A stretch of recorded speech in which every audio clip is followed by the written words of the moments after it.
Okay, so to replace the handle on a Lamson Liquid, this is a 5.6. You're going to need a T20 hex drive.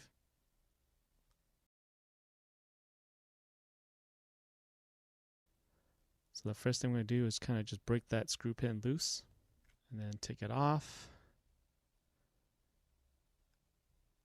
Yeah, so take it completely off here. Now if it's the first time you're removing it, the washer, screw pin, and handle will be stuck together. It'll look kind of like this.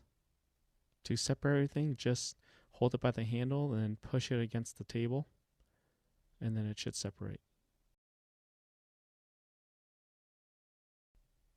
Alright, let's go ahead and kind of just check the hole, make sure it's clean.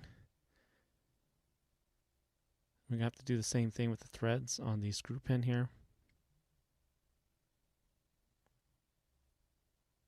We'll have to do that for the washer too, but let's get a kind of just like paper towel and then wipe out the hole, kind of just blow it, get it clean, and then let's wipe down the threads on the screw pin.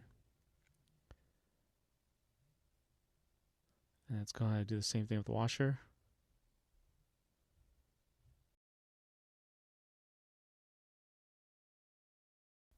Okay, now you're ready to install. Let's put the washer in.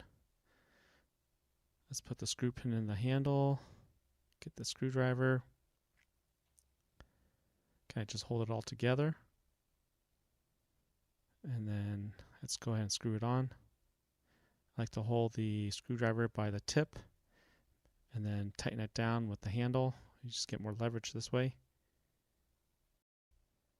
Okay, let's go ahead and check it and make sure nothing's loose and it spins smoothly. And that's it. You're done.